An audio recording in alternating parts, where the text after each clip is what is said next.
So I just got off the phone with a friend who I hadn't spoken to in a very long time, and essentially he had an idea of starting a YouTube channel and doing reactions to music videos and different songs and expanding his perspective of music live and sharing it with the rest of the world.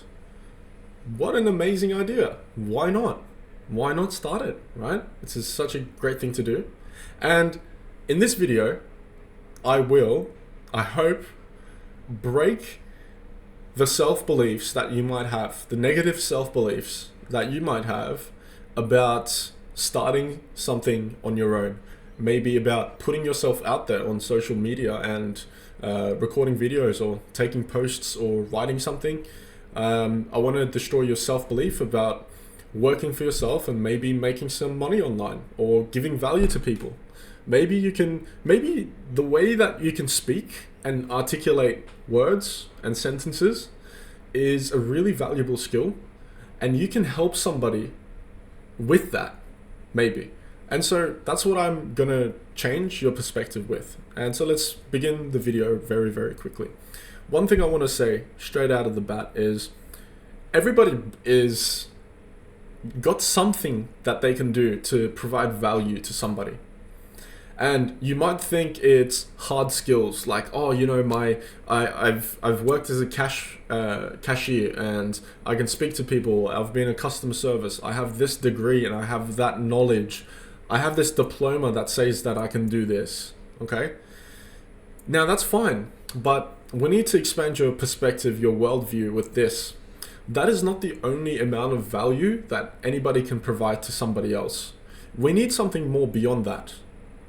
Again, you're thinking about the value that you can provide based on jobs, what jobs require from you. But have you thought about, what about things like food?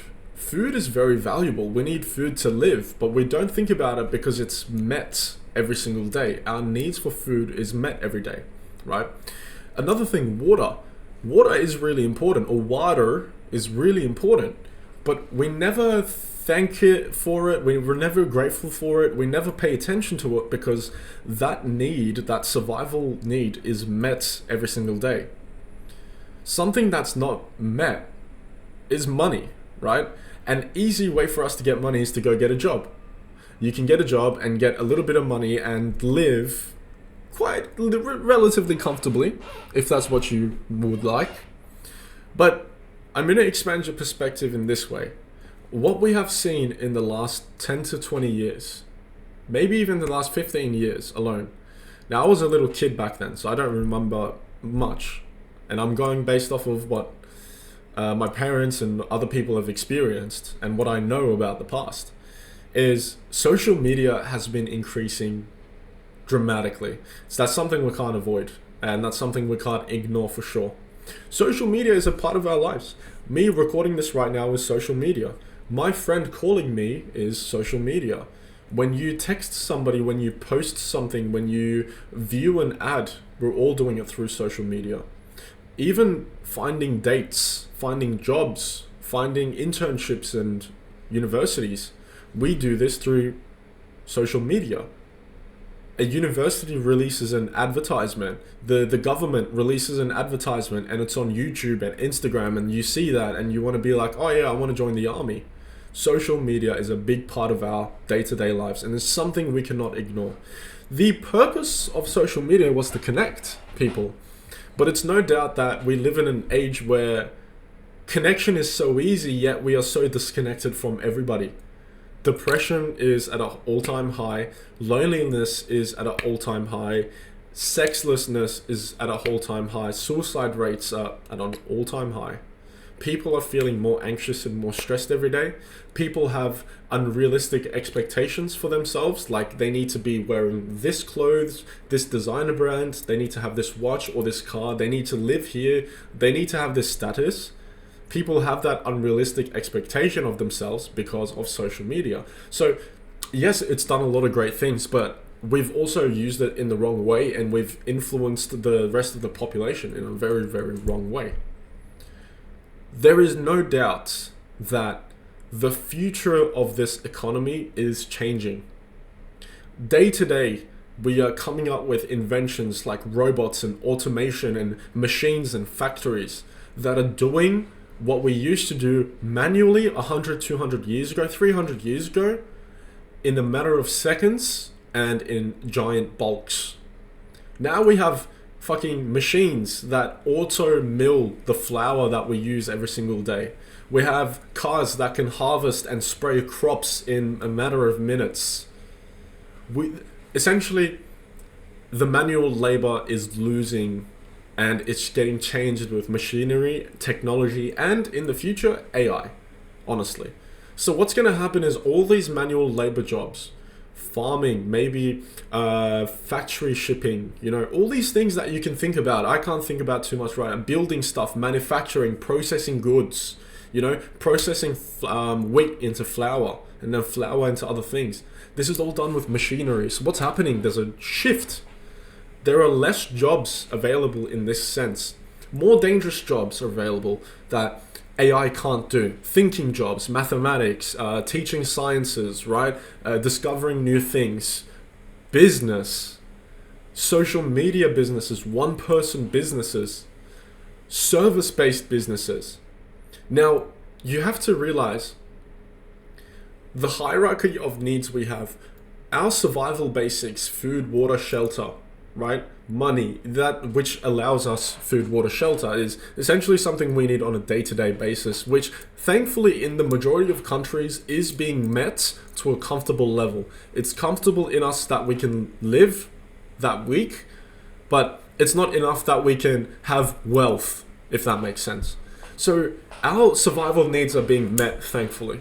And in the future, in the next 20, 50 years, that need is going to be met even better to a higher standard because things are automated and machines are doing things to a much faster rate and to a higher volume. And suddenly, people are going to be left jobless. But think about it this way. When our basic survival needs get met, naturally the human brain has to come up with other problems. It has to focus on other things, other problems, other issues that we might want. For example, you've secured your food needs in your household. You have a big house. You can't be bothered to clean it. Now, suddenly, you have the time and the energy and the money to think about this problem and possibly pay somebody so that they can come and help you do it. If you had a city, a village of 10,000 people, and day to day they were struggling with making enough food for the week, do you think they would be thinking about getting masseuses to their house and working on their back pain, or eating healthier, or maybe starting up a business, or going to a comedy show, hiring cleaners? You think they would be thinking about that? No, they are obsessed, and their primary focus is survival, food. Let's make it through this week. What I'm trying to get at is, in the future, inevitably, we will transcend. And suddenly our survival needs, the basics, are being met to a good standard. And naturally, we will have other problems, other things that we might need fixing or help with. Which is why, but it's funny that as our day-to-day needs are being met, like thankfully we can feed ourselves, right? We can do all this kind of stuff. We have food, we have shelter. We don't make enough money. We're all depressed. We all feel stressed. We all feel like shit. Now there's a need for mental health there, isn't it? Now we have a different problem. Your average university student is making making enough money to live and survive and pay rent. He has maybe $200, $100 left for the week. He's living comfortably by all means, but he won't have wealth, that's for sure as well. So he could be dealing with mental health problems. He might want to build wealth. He doesn't like his current situation, right? He doesn't like the fact that he only has $200 left over, or he's going through things. There's now different problems that people will go through. We will always have problems or things that we need help with or we need fixing. If money is really tight for you, you would not pay somebody to come and fix your toilet. You would probably avoid it for a long time until you had enough money, or you might go and learn about it and fix it yourself. But if money wasn't a problem and your toilet broke, you would probably just call somebody to fix it for you, right? Because you don't want to deal with that. I'm saying if money wasn't a problem, like you didn't even have to check your bank account or ask, hey, how much do you charge? No, let's just do it. And once they've done it, they tell you how much they charge, so you just pay them. You wouldn't deal with it on your own. What is happening is slowly we are all transcending. Social media is there. Now, think about it again, going back to the start of this video. I called my friend and he said he wanted to start a YouTube channel. This is the kind of value that even with just reacting to music videos, this is the value that you can fucking generate for people. You ready? Okay. Because you might think like, how is he helping anybody by just reacting to music videos and providing entertainment? There you go. Not only is my friend going to be providing entertainment, but think about it this way. Young man, feeling like shit, had the worst day of his life maybe, going home, he's having depressive thoughts, he's having sad thoughts. So he eats shit food, he goes down, lays in his bed, and he opens YouTube.